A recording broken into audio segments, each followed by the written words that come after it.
Christian, and today I am looking at Malachi chapter 3, starting in verse 6. I am the Lord, and I do not change, and so you, the descendants of Jacob, are not yet completely lost. You, like your ancestors before you, have turned away from my laws and have not kept them. Turn back to me, and I will turn to you. But you ask, what must we do to turn back to you? I ask you, is it right for a person to cheat God? Of course not. Yet you are cheating me. How, you ask? In the manner of tithes and offerings. A curse is on all of you because the whole nation is cheating me. Bring the full amount of your tithes to the temple so that there will be plenty of food there. Put me to the test, and you will see that I will open the windows of heaven and pour out on you in abundance all kinds of good things. I will not let insects destroy your crops, and your grapevines will be loaded with grapes. Then the people of all nations will call you happy, because your land will be a good place to live. We all have defense mechanisms. They're pretty common to human beings. We compromise in order to let's make a deal on situations that are a little uncomfortable for us. We rationalize going, well, actually I did this or this happened, or figuring out a way to make sure that whatever is awkward for you is okay. Or there's my all-time favorite, which I definitely know I am super guilty of, is just ignoring it. If there's a topic of discussion that you don't want to talk about, something that makes you uncomfortable, just ignore it. Change the subject. Don't even talk about it at all. And I feel like money and the thing that makes us secure, our resources, is things that God knows that are going to make us uncomfortable. He already knows this topic of discussion is going to be a little weird, and you're going to try and compromise and rationalize your way out of it, or just ignore it altogether. So when he brings it up to them, I feel like he immediately delves right into all of their defense mechanisms. He starts with verse 6 and he says, I'm the Lord, I do not change. Basically, he goes right at the rationalizer. The person that goes, like tithes, it's 2017 and that was really written in the Old Testament. He goes, I am the Lord and I do not change. Everything that we've discussed, the things that I put before you, the promises that I made to you, those are still true. So the things that I'm asking of you, those are still true. Then he goes to verse 7. He says, you, like your ancestors before you, have turned away from my laws and have not kept them. These are the ignorers. I just don't talk about it. They didn't do it. I'm not going to do it. And it makes me feel uncomfortable. So I'm just not going to discuss it at all. Now, we as a church tend to be great at ignoring subjects that we don't like to talk about. When pastors bring up money, that's the Sunday that we like to skip.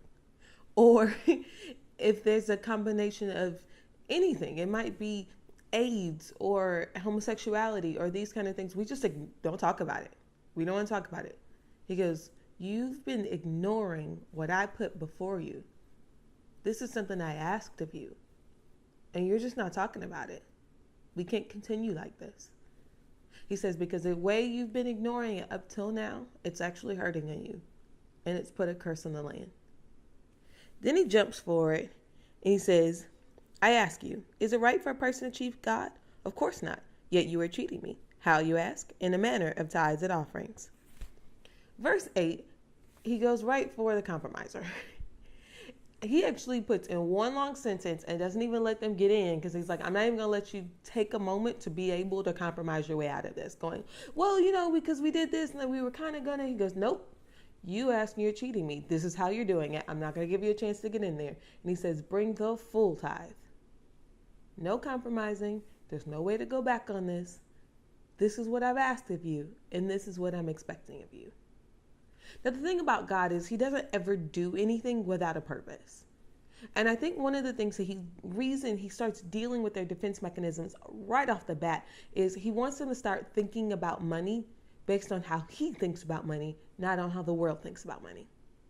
The world says you got to have a whole lot and you got to have enough, because if you don't have enough, then you're going to be in trouble. And he says, I need you personally, to bring all of the full tithe of you and your offering. So not just that first 10%, but this is what I'm talking about, your money to me, because this is about you and me. It's not about whether you have enough. It's whether I am enough. Am I enough for you to count on? When your bank account is a little bit low, am I enough? Do you believe I can do more with the 90% than you can do with 100? Am I enough for you to trust me to bring that full tithe into my house? Because he's got purpose for that too. He says to bring the full tithe in the house that there may be fullness in his house.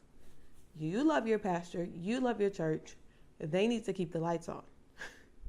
And that's how that gets done. All of those missions that they're doing and the things that we expecting them, being able to feed orphans and take care of widows and all of the things that we love about our churches, that's how they get it done. When each one of us is bringing our full tithe. Now, the compromiser likes to say, well, because that person has more money, so they should do more. And then, when I get more money, then I'll do more. He doesn't say it has to be a certain amount. He says, you bring your full tithe. Because when you're doing your part and they're doing their part and they're doing their part, there's meat in my house. My house is taken care of when each one of you are doing what I've called you to do. Then he goes on and says, you can test me in this. Now, I don't know of any other place in the Bible where God says, put me to a test. I think he knows how awkward, how uncomfortable it is for us to go, I might not have enough. I might not have enough. There may be lack. And he goes, trust me. Test me. I'm going to put myself out on the line that I will keep my promise if you do what I've asked. There'll be crops the insects won't be able to touch. Now, that doesn't make a whole lot of sense for us if you're not a farmer.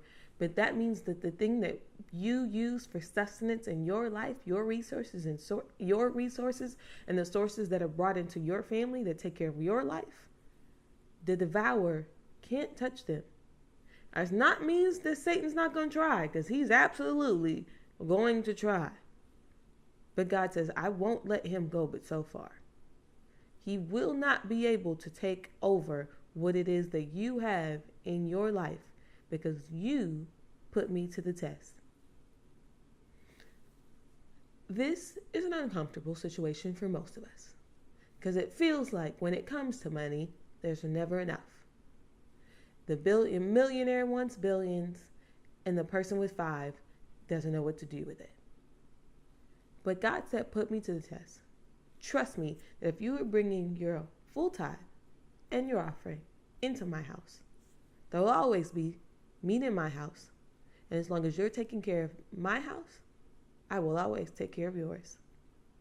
Love you.